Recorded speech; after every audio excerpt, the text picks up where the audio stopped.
आज हम आपको एक्टिव वायर से पैसिव वायर बनाने का नियम, जैसा कि क्लास में आप लोगों को पहले पढ़ाया जा चुका है, तो कैसे हम यूज करते हैं एक्टिव से पैसिव बनाने के लिए उसका चार्ट क्लास में कई बार हम बता चुके हैं। सेंटेंस पर पहचानेंगे कि वह जो सेंटेंस मेरा एक्टिव से पैसिव में दिया है वह किस सेंटेंस में है। तो पहले हम सेंटेंस पहचानेंगे। पहचानने का, अगर वर्ब में यस या यस है, वर्ब का पहला रूप है, या डज नॉट डू नॉट है, तो वह आपका वाक्य सेंटेंस जो है प्रेजेंट इंडेफिनिट का होगा। तो प्रेजेंट इंडेफिनिट में पहले सिंपल आप सीख लीजिए, फिर आपको निगेटिव इंटरोगेटिव में बाद में हम बताएंगे। तो प्रेजेंट इंडेफिनिट का वाक्य अगर पहचान लिए तो सबसे पहले हम ऑब्जेक्ट को लिखते हैं। ऑब्जेक्ट को जब हम पहले लिखते हैं तो उसका हम नॉमिनेटिव केस लिखते हैं। ऑब्जेक्ट हम जब पहले लिखेंगे तो उसका नॉमिनेटिव केस लिखेंगे और उसी के अनुसार इन तीनों में से कोई एक सहायक क्रिया होगा। जैसे सिंगुलर सब्जेक्ट है तो इज, आई है तो एम, अन्य करता है तो आर। लिखने के बाद जो भी वर्ब आया है उस वर्ब में उस सेंटेंस उसका थर्ड पार्ट बाय लगाकर सब्जेक्ट लिख देते हैं लास्ट में, मगर उसका ऑब्जेक्टिव केस लिखते हैं। जब सब्जेक्ट को लास्ट में लिखते हैं तो उसका हम ऑब्जेक्टिव केस लिखते हैं। ठीक उसी तरह कहने का मतलब है कि नीचे का जो सहायक क्रिया जो ट्रांसलेशन बनाने में प्रयोग करते हैं वो चला जाता है ऊपर। जब हम पैसिव वायर बनाते हैं प्रेजेंट इंडेफिनिट में, प्रेजेंट इंडेफिनिट के वाक्य में, तो उसमें सहायक क्रिया आप याद कर लीजिए कि हम ई जा रहे हैं थर्ड पार्ट बाय लेकर सब्जेक्ट, जैसा कि आपका ऑब्जेक्ट हो उसके अनुसार हम ई जा रहे हैं का प्रयोग करेंगे। प्रेजेंट कंटीन्यूअस सेकेंड आप देखिए, मैं अभी आपको एग्जांपल दूंगा। प्रेजेंट कंटीन्यूअस, आप सेंटेंस पहचान लिए कि यह मेरा वाक्य प्रेजेंट कंटीन्यूअस का है। भाई ई जा रहे हैं आईएनजी है तो निश्चित है कि वह सेंटेंस मेरा प्रेजेंट कंटीन्यूअस का है। अब हमें उसका पैसिव वायर बनाना है, तो प्रेजेंट कंटीन्यूअस में वही सहायक क्रिया रहता है, केवल बीइंग बढ़ जाता है। प्रेजेंट कंटीन्यूअस में वही सहायक क्रिया रहेगा, बीइंग बढ़ जाएगा।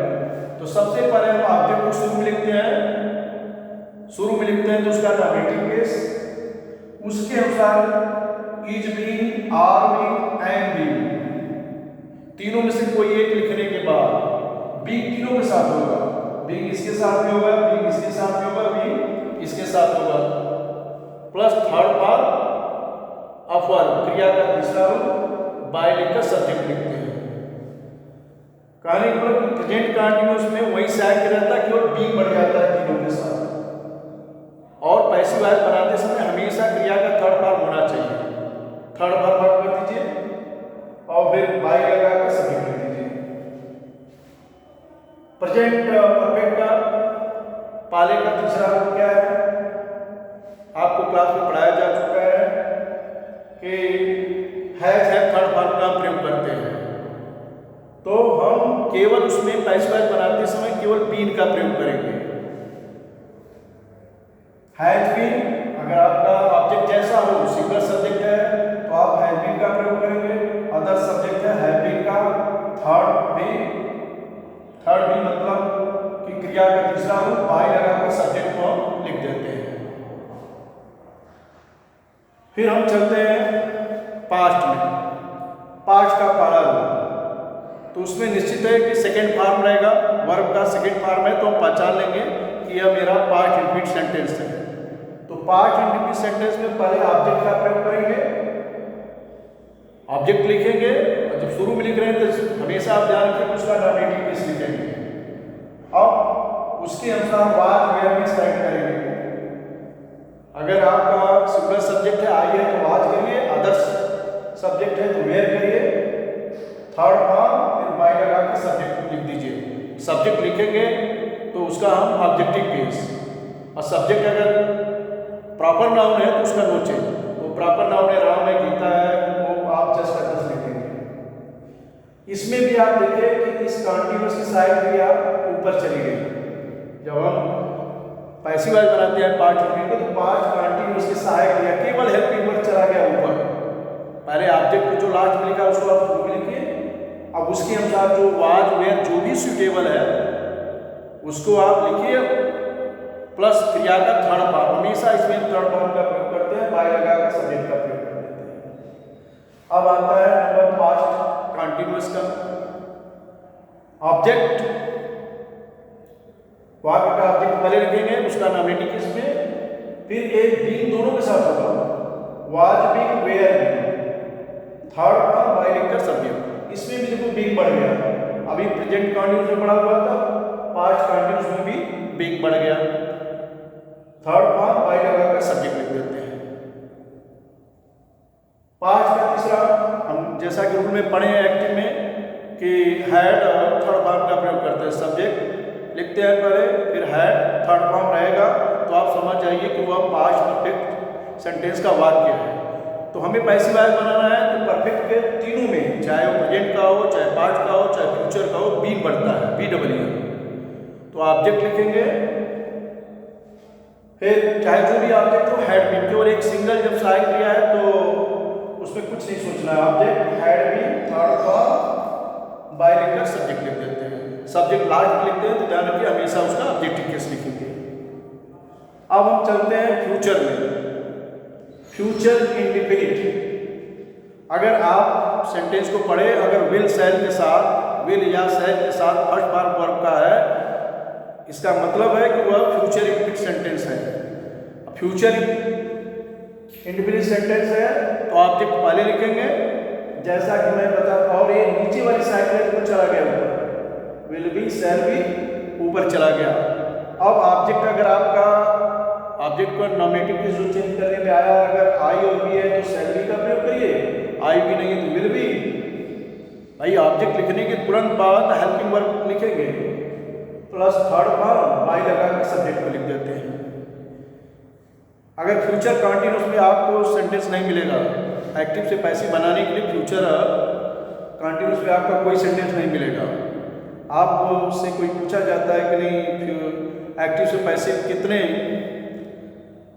में हम चेंज करते हैं, तो आप 8 में, प्रेजेंट के तीनों में होता है, पास्ट के तीनों, फ्यूचर के एक में नहीं होता, फ्यूचर के एक सेंटेंस में। फिर आइए आप तीसरे पर, फ्यूचर परफेक्ट।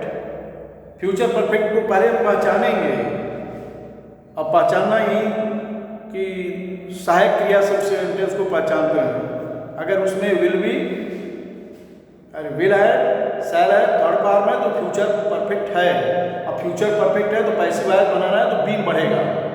तो पहले आप ऑब्जेक्ट लिखेंगे, ऑब्जेक्ट पर विल हैव बीन। अगर ऑब्जेक्ट को नॉमिनेटिव केस में चेंज करने पर ऑब्जेक्ट पहले लिखते हैं, जो लास्ट का है उसी को ऑब्जेक्ट कहते हैं, जो क्रिया का कर्म होता है उसे पहले लाएंगे, जब पहले लाते हैं तो उसका हम नॉमिनेटिव केस लिखते हैं। तो अगर वह आई भी है तो हम शैल हैव बीन करेंगे, अन्य है तो विल हैव बीन, बीन बढ़ गया। बीन जो एक्टिव का रूल है वही है, केवल बीन बढ़ गया, प्लस थर्ड फॉर्म बाय लगाकर सब्जेक्ट हम लिख देते हैं। हम पहले भी आपको इस क्लास 8 से इसका रूल बताते आए हैं। और ये सीरीज क्या होता है, सब्जेक्ट वो मीन्स ऑब्जेक्ट, जो सिंपल है उसे आप समझ जाइएगा कि यस मीन्स सब्जेक्ट है, वो मीन्स ऑब्जेक्ट है, और थर्ड भी मतलब क्रिया का तीसरा। आप यह ध्यान में रखिए कि हमेशा पैसिव वॉइस में चेंज करते समय क्रिया का तीसरा रूप जरूर लिखिए। पैसिव वॉइस में चेंज करते एक्टिव वॉइस क्रिया का तीसरा रूप जरूर लिखते हैं। पहले आप सेंटेंस पहचानिए कि ये आठों में से वो किस में है। अगर वर्ब का पहला रूप है यस या यस है तो आप समझ जाइए श्योर है कि वह प्रेजेंट इंडेफिनिट है।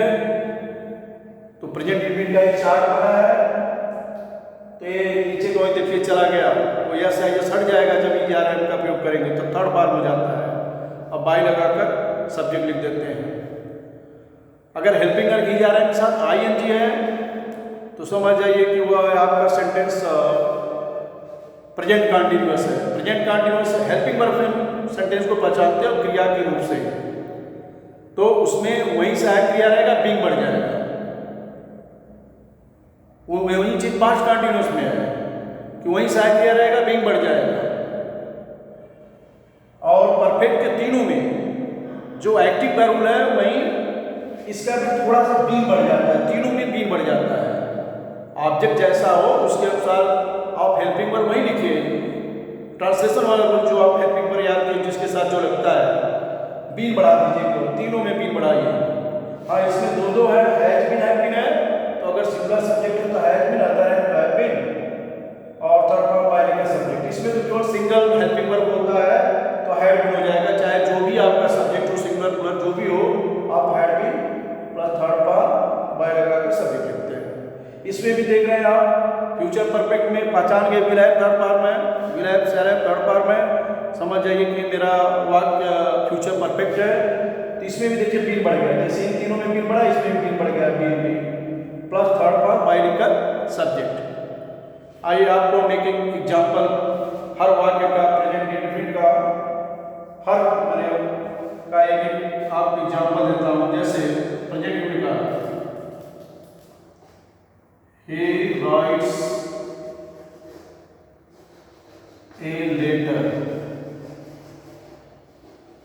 देखिए ये वाक्य हम वर्ब से पहचान लिए कि इसमें यस लगाया जो प्रेजेंट इंडेफिनिट का है।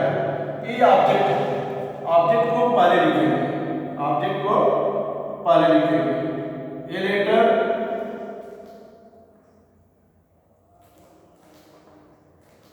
लेटर जैसा कि मैं बताया कि प्रेजेंट कंटीन्यूअस डिसाइड किया, जो लेटर है, लेटर से आर करेंगे, लेटर है इच, इसके बाद वर्ब का थर्ड फॉर्म रिटेन बाय। अब जब सब्जेक्ट बाद में जाता है, यहाँ पर मैं सब्जेक्ट लिखा हूँ, ये सब्जेक्ट बाद में जा रहा है, इसका हम ऑब्जेक्टिव केस में देते हैं। सेकेंड एग्जाम्पल प्रेजेंट इंडेफिनिट का है, आई आर यू। इसका आंसर देखिए आप, यू है यू हो जाएगा, वर्ब का फर्स्ट फॉर्म है, वही हेल्पिंग वर्ब नहीं है, तो समझ जाएंगे कि वाक्य मेरा प्रेजेंट इंडेफिनिट का है। तो ऑब्जेक्ट लिखेंगे, चूंकि यू जो है नॉमिनेटिव ऑब्जेक्टिव दोनों एक ही होता है, तो यू को इधर लाएंगे तो उसका नॉमिनेटिव होगा। अब यू के अनुसार इन तीनों में से क्या होगा, आर होगा, तो you are called third form by लगाकर यह मी हो जाएगा। उसी तरह मान लीजिए कि यहाँ पर यू कॉल मी होता तो मी यहाँ पर आता तो आई हो जाता, मी यहाँ पर आता तो मी यहाँ पर आता आई हो जाता, और आई के अनुसार है और थर्ड फॉर्म बाय लिखकर सब्जेक्ट हो जाता मेरा। तो ये आपका प्रेजेंट इंडेफिनिट का था। अब आप देखिए present continuous, you are killing a snake, killing a snake, full stop देते हैं। तो ए स्नेक ऑब्जेक्ट है, तो ए स्नेक, चूंकि ए स्नेक है इसलिए इसमें से क्या होगा, इज आर एंड बीइंग, तो इज बीइंग होगा। अगर स्नेक्स होता तो मैं आर बीइंग लिख देता, और यहाँ पर अगर आई होता तो मैं एम बीइंग लिख देता। तो ए स्नेक इज बीइंग, वही बीइंग बढ़ जाएगा, बीइंग इस वर्ब का third form killed by you हो जाएगा। अब आप प्रेजेंट परफेक्ट तीसरा देखिए,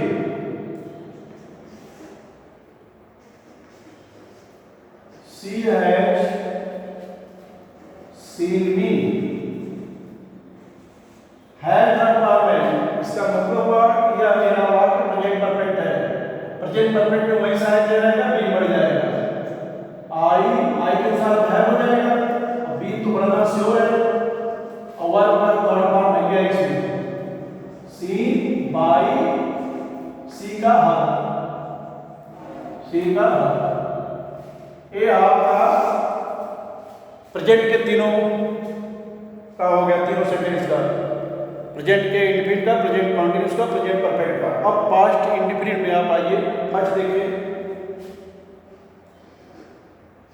शी रोट मी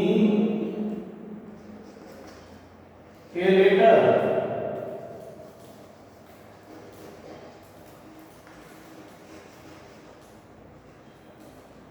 तो दोनों आप देखते हैं, चाहे जिसको हम पहले लिखते हैं तो मी लिखते हैं तो आई कौन सा सेंटेंस से पहले पहचानेंगे?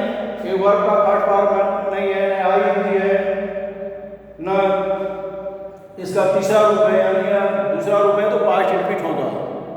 तो पास्ट रिपीट में पास्ट कंटिन्यूस आइडिया चल जाती है, तो पार्ट बात हो जाएगा इसका थर्ड फॉर्म। फिर जो आपका बच्चा आपका क्या है, लेटर है बाय सी का वर्ब, सी चला जाता है आपके क्षेत्र पर, इसलिए उसका ऑब्जेक्टिव कैसे लेते हैं? ए वर्ब है आंसर। सेकंड आप देखेंगे,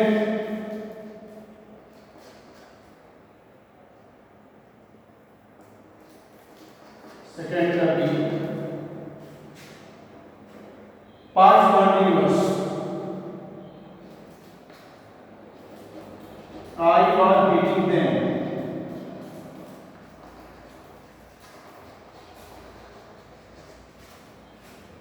यहाँ पर आंसर देखिए आप, दे इधर आएगा, नॉमिनेटिव पे दे हो जाएगा, दे के अनुसार वर्ब भी